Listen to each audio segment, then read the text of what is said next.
नमस्कार, मैं वसंत रावल। आज मैं आपको बताने आया हूं शुक्ल पक्ष एकम और कृष्ण पक्ष एकम के दिन जो भी व्यक्ति पैदा होते हैं उनका स्वभाव कैसा होता है, उनका व्यक्तित्व कैसा होता है, उनमें कौन सी खूबियां होती है और कौन सी कमजोरियां होती है। ये सारी बातों को आज हम विस्तार से जानने का प्रयास करेंगे। ज्योतिष शास्त्र के अंदर पंचांग का बहुत ज्यादा महत्व होता है और पंचांग के 5 अंग होते हैं: तिथि, वार, नक्षत्र, योग और करण। हमारे योगों के ऊपर टोटल 27 वीडियो बन चुके हैं।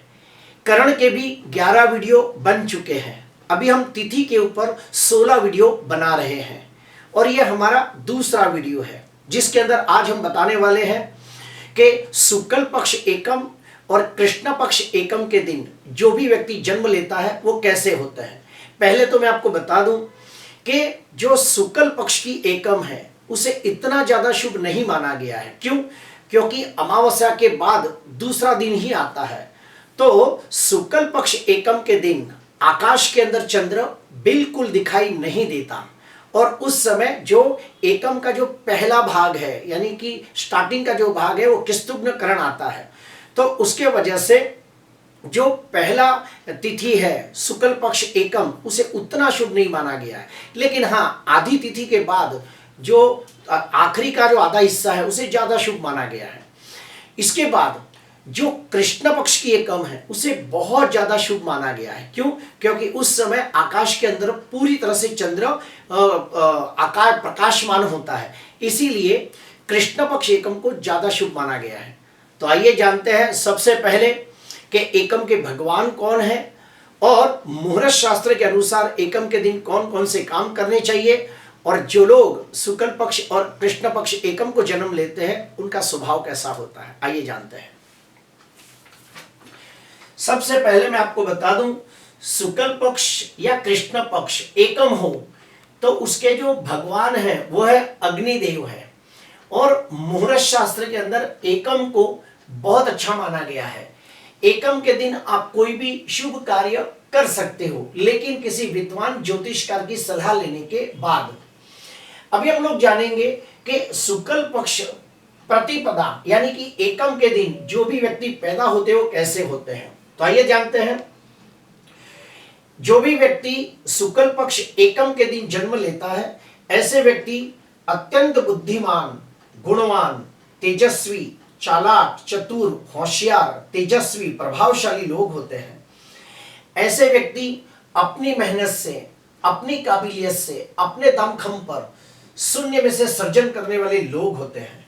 ऐसे व्यक्ति दिल के बड़े अच्छे होते हैं और बहुत मेहनतू होते हैं, लेकिन उनमें कुछ खास कमियां भी देखी गई है जो मैं आपको बताना चाहता हूं।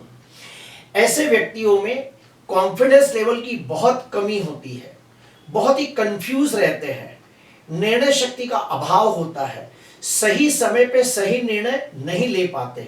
इसीलिए इन लोगों को निर्णय लेने के लिए किसी दूसरों की सलाह लेनी पड़ती है, या फिर ये भी कह सकते हैं कि इन्हें हमेशा कोई भी निर्णय लेते हो बड़ों की, गुरुजन की सलाह लेनी चाहिए, वरना उनका निर्णय गलत हो सकता है। जो भी व्यक्ति शुक्ल पक्ष एकम के दिन जन्म लेता है उनमें और भी कुछ अच्छाइयां मैंने देखी है कि जैसे ये लोग बड़े इमोशनल, सेंसिटिव, भावनात्मक, संवेदनशील लोग होते हैं। वो लोग अपने कार्य को और अपने कर्तव्यों को निष्ठा से निभाने वाले लोग होते हैं। और उनमें और एक खास बात देखी गई है कि ये लोगों को अगर जो कोई गलत व्यक्ति की संगति लग जाए तो फिर इन्हें बिगड़ने से कोई नहीं रोक सकता। तो ऐसे व्यक्तियों को अच्छे लोगों से दोस्ती करनी चाहिए, बुरे लोगों से बच के रहना चाहिए।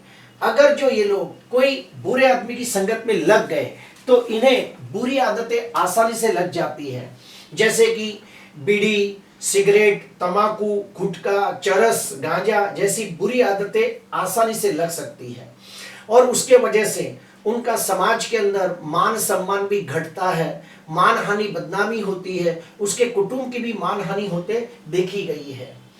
और एक मैंने खास बात देखी है कि जो लोग शुक्ल पक्ष प्रतिपदा के दिन पैदा होते हैं ऐसे व्यक्ति बहुत मेहनत करने के बावजूद वो उन्नति, प्रगति, विकास नहीं कर पाते जिसके वो हकदार होते हैं। ऐसे व्यक्तियों को वो मान सम्मान, पद प्रतिष्ठा भी प्राप्त नहीं होती जिसके वो हकदार होते हैं। ऐसे व्यक्तियों में और एक कमी मैंने देखी है कि ऐसे व्यक्ति कोई भी निर्णय अगर जल्दबाजी में लेते हैं तो वो गलत हो जाता है और फिर उसका खामियाजा भुगतना पड़ता है। तो ऐसे व्यक्तियों को सोच समझकर निर्णय लेना चाहिए। और हाँ, अगर जिसका भी जन्म शुक्ल पक्ष एकम के दिन हुआ हो और अगर उसकी कुंडली के अंदर चंद्र शनि के साथ युति करके विष योग नाम का अशुभ योग बनाता हो, या फिर चंद्र राहु के साथ युति करके चंद्र ग्रहण योग नामक अशुभ योग बनाता हो, या फिर उसकी कुंडली के अंदर चंद्र 6वें, 8वें, 12वें भाव में बैठा हो, चंद्र शनि मंगल राहु केतु जैसे पाप ग्रहों से दृष्ट या पाप ग्रहों से पीड़ित होता हो, तो बहुत ज्यादा अशुभ फल मिलता है। और ऐसे व्यक्ति मानसिक दृष्टि से बीमार हो सकते हैं, उन्हें एक अजीब सा डर लग सकता है, वो लोग नेगेटिव अप्रोच में जा सकते हैं। कोई भी उनके जीवन में बड़ी घटना घटी, दुर्घटना घटी, तो लोग जल्दी डिप्रेशन में चले जाते हैं और मानसिक दृष्टि से कमजोर होते हैं, ये भी देखा गया है। तो ऐसे व्यक्तियों को क्या उपाय करना चाहिए? तो मैं वो भी कहूंगा कि ऐसे व्यक्तियों को सोमवार के दिन शिव मंदिर में जाके दूध और पानी को मिलाकर शिव जी का रुद्राभिषेक करना चाहिए। और रुद्राभिषेक करते समय लिंगाष्टकम, रुद्राष्टकम, शिवाष्टकम, बिल्वाष्टकम जैसे स्तोत्र का पठन करना चाहिए। चंद्र को बलवान बनाने के लिए उन लोगों को सोमवार का व्रत करना चाहिए। ओम ह्रीम चंद्राय नमः, ओम ह्रीम चंद्राय नमः, ये मंत्र का रोज उन लोगों को जाप करना चाहिए। अभी हम लोग आते हैं दूसरे पक्ष में कि कृष्ण पक्ष के अंदर जब कोई व्यक्ति का एकम के दिन जन्म होता है, फिर से सुनिए, अगर कृष्ण पक्ष प्रतिपदा के दिन यानी एकम के दिन अगर किसी का जन्म होता है तो उसे बहुत ही शुभ माना गया है। क्यों?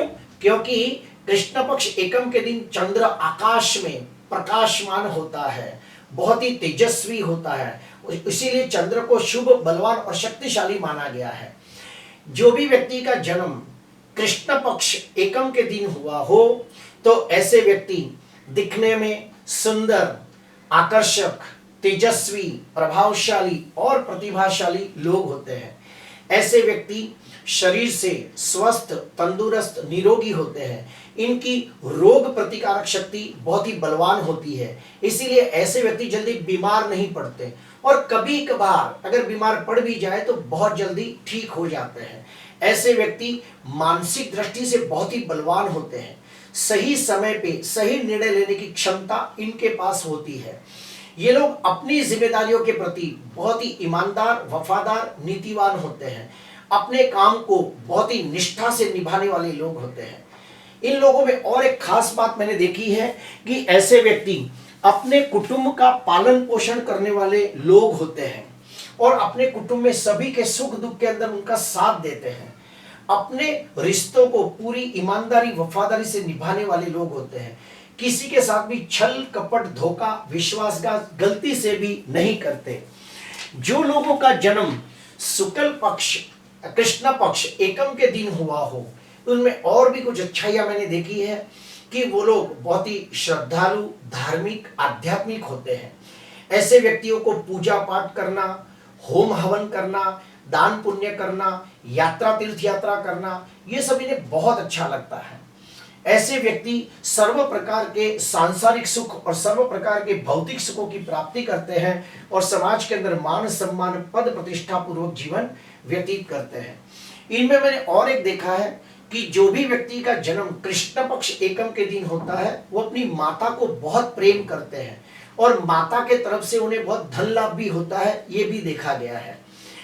जो व्यक्ति का जन्म कृष्ण पक्ष एकम को हुआ हो, अगर ऐसे व्यक्ति गवर्नमेंट सर्वेंट बने यानी कि गवर्नमेंट नौकरी करे तो उन्हें बड़ा लाभ होता है।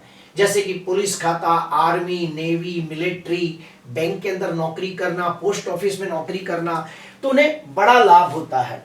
और भी मैं कहूंगा कि जो भी व्यक्ति कृष्ण पक्ष एकम के दिन पैदा होता है और अगर उसकी कुंडली के अंदर चंद्र स्वगृही, मित्र क्षेत्री, उच्च का होकर केंद्र त्रिकोण या दूसरे 11वें भाव में बैठा हो, अगर चंद्र गुरु के साथ युति करके गजकेसरी योग बनाता हो, चंद्र मंगल की युति लक्ष्मी योग बनाता हो, चंद्र अगर उसकी कुंडली के अंदर कोई भी प्रकार का अनफा सुनफा दुर्धरा नाम का राजयोग बनाता हो तो सोने पे सुहागा जैसा फल मिलता है। और ऐसे व्यक्ति बहुत ही कम समय के अंदर मेहनत को कम करके बुद्धि के द्वारा धन अर्जित करते हैं और 28 साल के बाद जैसे जैसे साल बीतते हैं धनवान, यशवान, कीर्तिवान बनते हैं। अभी मैं आपको बताना चाहूंगा कि प्रतिप्रता जिसका जो भी है एकम है, शुक्ल पक्ष हो या कृष्ण पक्ष हो, एकम के दिन आप कौन कौन से शुभ कार्य कर सकते हो। तो सुनिए, जिस दिन शुक्ल पक्ष या कृष्ण पक्ष एकम हो तो आप सगाई या विवाह का शुभ मुहूर्त निकाल सकते हो, लेकिन किसी विद्वान ब्राह्मण की सलाह लेने के बाद।